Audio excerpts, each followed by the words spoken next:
Welcome to Telangana Rising News. Chance ఇస్తే మరొక 10 ఏళ్లు దోచుకునేటోళ్లు వాళ్ళ అధికారాన్ని ఒక రైతు బిడ్డ గుంజుకుపోయాడని ఏడుస్తున్నారంటూ సీఎం రేవంత్ రెడ్డి గారు తీవ్రంగా ధ్వజమెత్తారు.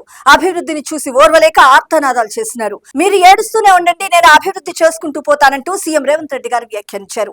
సింగపూర్, న్యూయార్క్, టోక్యో నగరాలతో పోటీ పడేలా ఫ్యూచర్ సిటీని నిర్మిస్తామంటూ వ్యాఖ్యానించారు. ఎవరు అడ్డుకున్నా ఆగేది లేదు, ప్రపంచ స్థాయి నగరంగా హైదరాబాద్ ను తీర్చిదిద్దుతామంటూ పేర్కొన్నారు.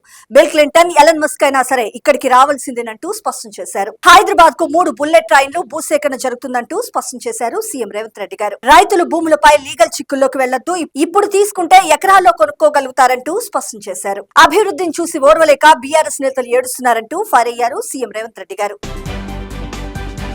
ఇక్కడ ఒక ముఖ్యమైన అంశం చూసినాం.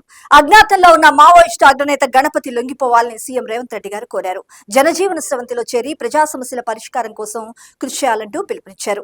లొంగిపోయిన మాజీ మావోయిస్టును గిరిదర్శక గైడ్స్ గా నియమిస్తూ ప్రభుత్వం నిర్ణయం తీసుకుంది. ఇందులో భాగంగా ములుగు, భద్రాద్రి, కొత్తగూడెం జిల్లాలకు చెందిన 20 మంది మాజీ మావోయిస్టులకు శిక్షణ ఇచ్చారు.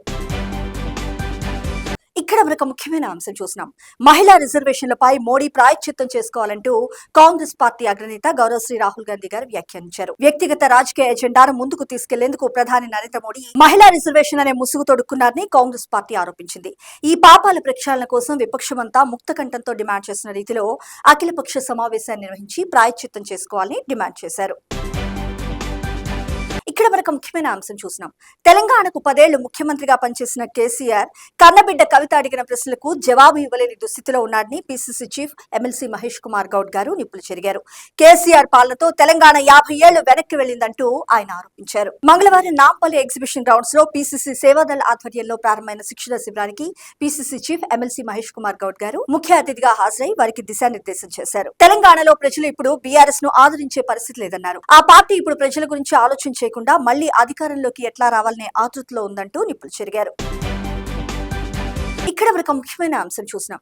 రాష్ట్రంలో అకస్మాత్తుగా పెరిగిన ఇంధన డిమాండ్ దృష్టిలో పెట్టుకుని సరఫరాను 126% పెంచినట్లు పౌర సరఫరాల శాఖ మంత్రి ఉత్తమ్ కుమార్ రెడ్డి గారు వెల్లడించారు. ఏపీ, మహారాష్ట్రల వాహనాలు డీజిల్, పెట్రోల్ కోసం తెలంగాణ వస్తుండడం, వదంతుల కారణంగా బంకుల దగ్గర రద్దీ పెరిగిందంటూ స్పష్టం చేశారు.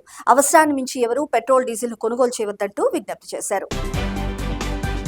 ఇక్కడ వరకు ముఖ్యమైన అంశం చూసినాం. వచ్చే జూన్ లో హైదరాబాద్ లో ఇంటర్నేషనల్ మెడికల్ టూరిజం ఈవెంట్ ను నిర్వహించేందుకు ఏర్పాట్లు చేయాలని రాష్ట్ర వైద్య ఆరోగ్య శాఖ మంత్రి దామోదర్ రాజనరసింహ గారు ఆదేశించారు. ఈ మేరకు మంగళవారం 2 శాఖల ఉన్నతాధికారులతో సెక్రటేరియట్ లో సమీక్ష నిర్వహించారు. ఇకపై ఏటా హైదరాబాద్ లో కనీసం 1 మెడికల్ టూరిజం ఈవెంట్ ను నిర్వహించాలని సీఎం రేవంత్ రెడ్డి గారు నిర్ణయించారని, అందుకు అనుగుణంగా ఈ ఏడాది జూన్ లో మొదటి ఈవెంట్ ను జరపనున్నట్లు మంత్రి గారు వెల్లడించారు.